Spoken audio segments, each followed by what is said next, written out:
Okay. Hello, everyone, and thank you for joining us. We're extremely fortunate today to be able to speak with Michele Wucker. Michele has been a thought leader in risk for years, and her expertise is especially relevant today as we wrestle with the COVID-19 pandemic. Good afternoon, Michele, and we're so happy to have an opportunity to meet you and for you to share your insights with us. Thanks so much. I'm happy to be here with you. Now, you've written a book entitled The Gray Rhino, and I've only just begun reading it, but I'm already just loving it. It's extremely well written and clearly something that most people in my mind should read. So for our audience though, what is a gray rhino and what are some examples of gray rhinos that have materialized in the past? Sure. So a gray rhino is a metaphor to help us to pay better attention to things that are right in front of us that we think are obvious. And particularly in the West, people seem to think, well, if it's obvious, well, then we're dealing with it, so we don't need to pay so much attention to it. And as we all know, that's not the case. So the gray rhino, visualize it. It's a big 2-ton thing. It's got a big horn. It's pointed right at you. It's pawing the ground. It's snorting. It's about to charge. And it gives you a choice. You can get trampled, not so good. You can get out of the way and maybe leave someone else to be trampled. And the third option is to use the strength and the power of this rhino to change the circumstances, to get on a better path, to really solve some of the problems. I created it really as a response to some work that I had done when I was a financial journalist early in my career, writing about sovereign debt crises. And in some cases, a country would see a problem and deal with it. In other cases, it wouldn't. And I really wanted to know what the difference was. And so the rhino became the image for those big things coming right at them. Yeah. One of the other things I noticed in your book that I really liked is you put a personal spin on it. You used a personal story about, sort of a gray rhino in your life and the lessons it taught you and that sort of thing. And so one of the things I really like about the book is that it doesn't just speak about the issue, sort of in these sweeping government global sorts of issues that can be personal too, which I think really drove it home for me. I'm so glad to hear that, because I've actually gotten a very organic response to that element of the book, which was, basically trying to find a way to tap into emotions. I mean, my background is in policy and finance. I'm happy as can be with a spreadsheet and facts and data and analysis and just geeking out on all that stuff. But I get that not everybody does. And one of the biggest challenges in the policy world was to get people to connect emotionally with what I was talking about. So that's why I did add a psychological element, which is of course very important for decision making. But during my book tour, both in the United States and in Asia, people almost always would ask, how can I apply this to my personal life? And then it really struck home for me in the summer of 2017 when I was in Shanghai. Huge thunderstorms. We actually had to start my event half an hour late because people were having trouble getting there. And this super hip 20-something kid comes up to me with a copy of the book asking for an autograph. And he says, "You helped me so much with my personal life." And I was really touched by that. So I came back to the States and was talking to a dear friend, trying to figure out what to do with this, because I'm like, I don't write self-help books. I do policy, I do finance and business. And this friend ran about $1 billion private equity fund. And he said to me, we sat down last week with our investment team to talk about the investments we made that didn't quite meet our hopes, to put it politely. And he said in every single case, the red flags were there in the due diligence. And he says, but it wasn't the technology, it wasn't the product, it wasn't the business model, it wasn't the macro environment. It was the personal stuff. It was the drunk driving. It was the speeding. It was the domestic violence. And so he helped me to realize that there's such a close connection between the personal decisions we make, our attitudes about the risk that it's okay to take or not, and that there really is a feedback loop between business decisions, personal decisions and attitudes, and a bigger cultural element. As we've seen with COVID, countries are approaching this in very, very different ways. And to me, it all has to do with how sensitive they are to certain risks and how likely they are to behave and take action in front of a risk that they recognize. Right. So, what are some of the gray rhinos that are staring at us from the horizon, but that we're ignoring today? Well, it's interesting. I often get comparisons to the elephant in the room, which is the thing where, by definition, nobody talks about it. And gray rhinos are sort of paradoxical in that, yes, some people are talking about them. So, we're not normalizing the idea of ignoring it. And so the last 5 years, once a year, I look at all of the top risks, outlooks, forecasts, year to come lists. I think there's about 50 of them this year from around the world, from different perspectives, individual analysts from markets, trade associations looking at a particular perspective, World Economic Forum's Global Risks Report. And I go through and try to get a sense of what people are talking about, what is keeping them up at night, but sort of by definition, none of these things are being dealt with. And financial fragilities, very, very big. And that's been on my mind for the last few years, particularly because that's the world I come from. Climate change. And that we're starting to see intersect with financial fragilities. Over the past year, we've seen central banks and big investment firms come out and say basically climate risks turn into investment risks. Insurance companies that are undercapitalized for extreme weather events could create systemic effects. So that's important. Political issues, both domestic issues that are actually related to a lot of these financial fragilities, and geopolitically, whenever there's a problem in one country, you always see the temptation for leaders to blame it on the other guy. So we're seeing lots and lots of tensions around those things all at once. And that trio for me has been really top of mind. And in the political part of it, it's really the economy, the political decisions that lead to some people being left behind economically. So the inequality, climate change, and financial fragilities, and this sort of perfect storm. And we're already seeing how the coronavirus has interacted with those three existing problems. Yeah, I think the jury is still very much out too in terms of how that's going to affect a lot of things I don't think most people think about, but that you touched on just now. So it will be interesting to see how this plays out. Interesting in the sense of the old Chinese curse. Exactly. So why is it so hard for people or decision makers to deal with the gray rhinos? There are a couple of factors, sort of psychological, some of the human biases that we all come by, honestly, we're humans, sort of structural factors, how we have set up the incentives in our societies, financial, political, things like that. And then the people around us. You see actually risk decisions being very different in groups from individuals. But those differences vary depending on whether you're an individualist or a collectivist culture. And my friend Peter Atwater has this very, very relevant framework he uses for how people act in times of great confidence and certainty, or not, where we are now. And he says when people are uncertain or feeling vulnerable, they're very focused on the me, on the here, and the now. And when they're feeling better is when they can look more broadly at the us, the everywhere, and the forever.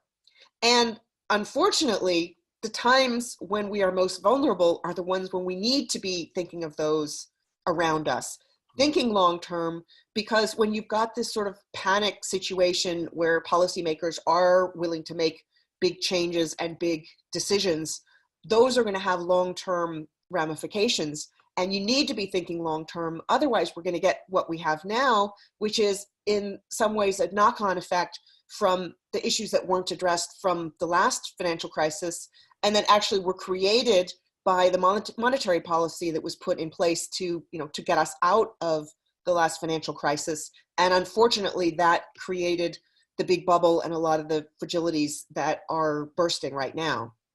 Right, right. So what kind of information do decision makers need in order to make better decisions about gray rhinos? I think you alluded to it a second ago, but can you expound on that and help us understand maybe the difference between what they need versus what they tend to get? Sure. Well, I think it's very important to understand the psychological factors of it, and to recognize how likely we are to look away from the obvious things. I often compare it to living next to a train. Like, you learn to tune it out. Mhm. And that's what we do with the big problems that are there all the time. And we come up with these little stories we tell ourselves. With climate change, how often do you hear, oh, I'm just one person, I can't make a difference? I had a running argument with a friend about, he didn't want to give up his SUV because, oh, they're building coal plants in China. And of course, this was quite some time ago, but China now in some ways is much more aggressive than the United States in terms of clean energy and other things like that. I get often this very defensive reaction that, oh, well, we're Americans, we're the most powerful country in the world. We know how to solve things. And if we see something, well, of course we deal with the obvious thing and we fix it because that's who we are.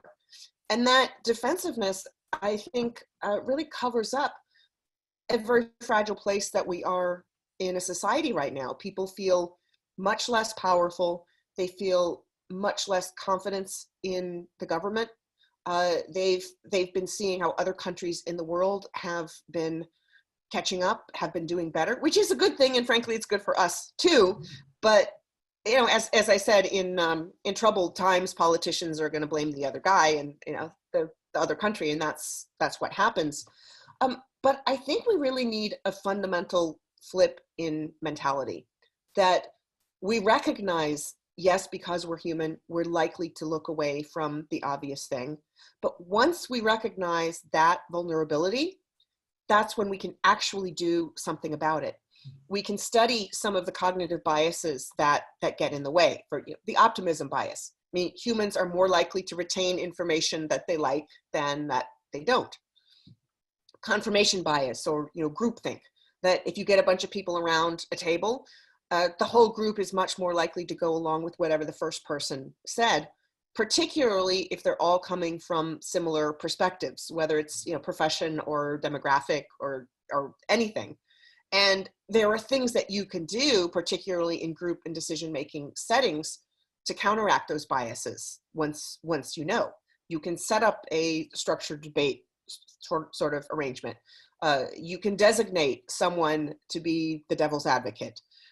You can be systematic about making sure that the introverts are heard. You can be very careful about who you bring into the decision-making process. One of the things that really struck me during the Boeing 737 MAX crisis, right after the Ethiopian crash last year, is that you saw very different perspectives from different groups. So the Pilots Association and the Flight Attendants Association sent out very, very different messages. The pilots are in control. We also have a bias where if we're in control of something, we're more likely to be overconfident.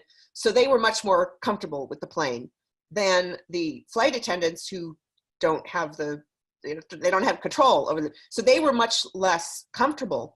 And you had people who were experts who'd been thinking about this all the time and felt much more confident about it than a lot of the customers out there. And there was a real sense that the airline wasn't necessarily listening to the customers. And then you saw that different countries, of course, the US was the last one to ground the plane for US economic interests, obviously. But another thing that happens is that people are much more likely to see something from another country as being riskier. So other countries' perceptions of the risk were much higher than Americans, and not just because Americans had more of an economic interest. It's just like a human bias. So really the thing to do is to recognize we don't always deal with the obvious things in front of us. And I really get two reactions. I get the defensive, well, of course we're paying attention to this. And, you know, if we don't see something, well, it's a black swan that nobody could have ever seen coming by definition.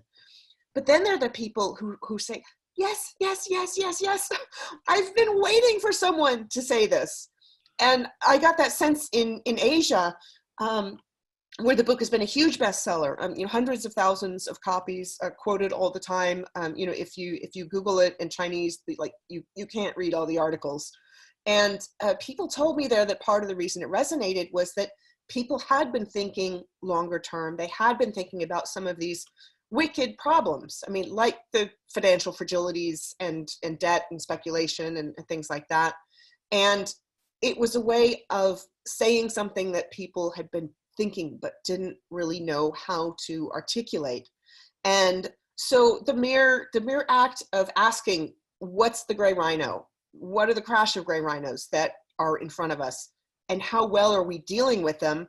And how might the biases that we're now aware of prevent us from dealing with them? Just those very simple questions get you so far ahead of everyone else. And yeah, I think the West is just now starting to catch on to what they got instinctively in China and the rest of Asia immediately when the book came out.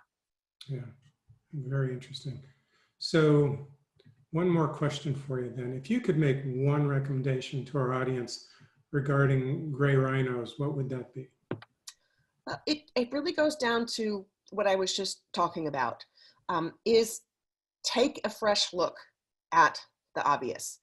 Take a fresh look at what's in front of you and evaluate how well you are dealing with it, how well the people around you are dealing with it. Are they denying that it exists? Are they acknowledging that it exists, but coming up with 472 reasons why nobody can do anything about it? I know you've heard you've heard that one a lot, you know. Or are they flipping the question and saying, what can we do about it? Who needs to do what? What resources do we need? How do we get those resources? If we don't have enough resources to do one thing, how do we do it in a little bit different way? And then there's the question of when people get panicked, do they have a sense of urgency? Are they out there screaming, do something, anything, just do something? You know, are they making the right decision at that point? And how do you create the sort of sense of urgency that will get people to make a decision, but make sure you can get the right plan into their hands? And then finally, when people act, who are the people who are acting? How can you amplify what they're doing? How can you increase the number of people who are acting and coming along? And then as the actions move forward, how are they working? You know, is this effective, or is this other thing more effective? Do we need to change path? And constantly evaluating yourself and really looking at the gray rhinos around you. Once you've dealt with one, move on to the next one. But even, you know, 6 months later, a year later, check back saying, hey, am I still in control of this? You know, with some of the health gray rhinos I've dealt with personally, there'll be like an acute time where it's just like doing everything I'm supposed to, and then I forget about it, and then I will, you know, overwork myself again and realize, oh, you know, I need to remember this lesson that I thought that I had learned. But it really, you know, so there's a whole framework and an analytical approach to these obvious problems that we don't deal with. An analytical approach to who the stakeholders are, which stakeholders are dealing with it, why not, what's my strategy to get them where I want them to be? Am I looking at all the stakeholders and the people who are going to be affected by this? But really, it comes back to this very, very simple question. The question is like so obvious, it almost seems like something we should ignore because it's so obvious. But it's, you know, what's my gray rhino? What's the big thing coming at me? And am I doing what I need to do to not get trampled, and perhaps even to use the urgency that creates to solve the problem and perhaps do something even bigger and better with it? Right, right. Well, I have to tell you, I've really looked forward to our conversation today, and I'm so grateful, you know, to have an opportunity to speak with you and for you to share your thoughts and insights on these risk-related dimensions that I think so many people either aren't aware of, or, as you say, just treat them as gray rhinos. And so I'm sure this is going to be very helpful for our audience. And again, very grateful for your time. Thank you. Great, thank you so much. Well, it's, the stages are described in a little more detail in the book, lots of stories.